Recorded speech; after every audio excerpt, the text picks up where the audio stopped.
आज दिन दिहाड़े फुलरवन रोड पर एक टेलर मास्टर के पास एक आदमी आया जिसने आकर कहा कि मैंने कपड़े सिलाई करवाने हैं, और कपड़े सिलाई करवाने का बहाना बनाकर उसने कहा कि सूट जो है वो मेरे साथ मोटरसाइकिल पर बैठो और मेरा घर जो है वो नज़दीक ही है, मैं वहाँ पे जाके आपको वो सूट दे देता हूँ, उसे सिलाई कर देना। तो जब वो टेलर मास्टर उसके साथ सूट लेने के लिए गया, कहाँ पे लेकर गया और उसने उसका मोबाइल फ़ोन ले लिया, कैसे लिया, और फिर वो वहाँ से रफू चक्कर हो गया। इस तरह के नित नए वाक़यात जो हैं वो रूनुमा हो रहे हैं। हम टेलर मास्टर से पूछते हैं, शहजाद अहमद इसका नाम है, तो कैसे इसके साथ ये वाक़या पेश आया? जी मैं अपनी शॉप पे ना बैठा हुआ था, तो लड़का आया मेरे पास बाइक पे, तो मुझसे कह रहा है कि मैंने ना कपड़े सिलाई करवाने हैं। तो मैंने कहा कितने सूट? कह रहा है आपके 9 सूट हैं, तो मुझे 19-20 तारीख को चाहिए, 19-20 तारीख को चाहिए मुझे। तो मैं कहा चलें ठीक है, ले आएँगे, ले आए तो मैं बना दूँगा। तो उसने कहा जी कितनी सिलाई ले रहे हो? मैं कहा जी 700 रुपये ले रहा हूँ। तो उसने कहा चलें ठीक है। तो मेरे पास कुछ देर बैठा है, वो कह रहा लड़का ना आ रहा है तो फिर आपको दे के जाते हैं। तो थोड़ी देर बैठा है मेरे पास, तो कह रहा है शायद वो अभी तक नहीं आया, चलो अपनी शॉप से ले के ना तो मैं आपको दे देता हूँ, तो मेरे साथ चलो। तो वैसे ही अड्डे से होते हुए आए हम, तो एक शॉप से ऐसे ही उन्हें घुमाई गाड़ी, फिर पीछे उस चला गया गली में। तो उधर कह रहे थे 1 मिनट रुको, तो मैं चाबी लेके आता हूँ। तो ऐसे गया एक दफ़ा, फिर वापस आया, मुझे कहा अपना फ़ोन दो ज़रा मैं कॉल कर लूँ भाई को। तो बस उसने मुझसे फ़ोन लिया और ऐसे ही गली में ऐसे मुड़ते ही गया तो गायब हो गया। मैं उसके पीछे भागा हूँ लेकिन मुझे नज़र नहीं है उसके बाद।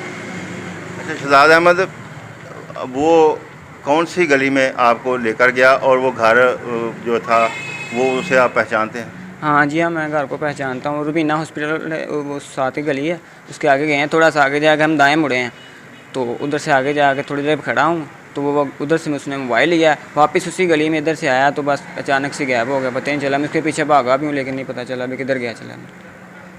तो आप उसके पीछे भागे, तो उसका आप हुलिया जानते हैं? पहले आप उसको जानते थे? नहीं, मैं पहले उससे नहीं जानता था, एक कस्टमर की तरह मेरे पास आया था, तो मैंने भी इसे कस्टमर के साथ डील किया।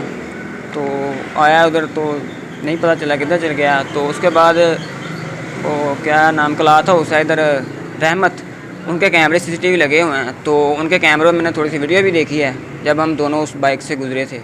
तो उनके पास वीडियो देखी, उसके बाद फिर मैंने ये दरख्वास्त वगैरह के लिए आया हूँ। अच्छा, तो अभी आपने दरख्वास्त थाना में दे दी है या अभी देनी है? नहीं, अभी दी नहीं है, बस देनी है अभी। अभी आपने दरख्वास्त थाना में देनी है। तो जब वो आदमी आपके पास आया तो उसके पास कोई असला वगैरह भी था? नहीं नहीं, कोई असला वगैरह नहीं था, ऐसे बिल्कुल खाली आया था, तो इस तरह की कोई चीज़ नहीं थी उसके पास। तो उसने आपको कहा कि आपने सूट जो है उसने सिलवाना है, तो कैसे आप फिर मुतमिन होकर उसके साथ बैठ गए?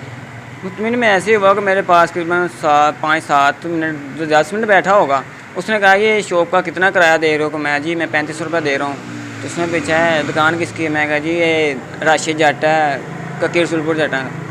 तो इस तरह बस वगैरह, वो मेरा चाचा है, तो ये इस तरह की बातें करने लगा। तो मैंने सोचा शायद उसको वाकई भी आंदा, उसने मुझे भेजा है।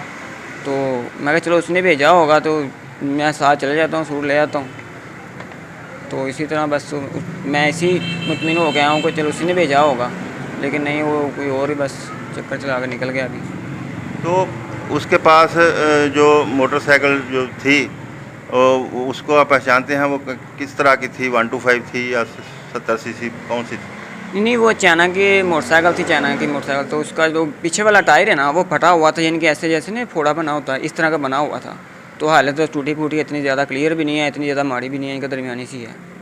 वो कोई रीज़नेबल आदमी नज़र आ रहा था या कोई कंगला टाइप नज़र आ रहा था? नहीं नहीं, अच्छा सूट पहना था उसने, कपड़े शपड़े अच्छे पहने हुए थे, बिल्कुल फिटिंग के सूट पहने हुए थे। कह मुझे इसी तरह के सिलाई करके देने जिस तरह के हैं।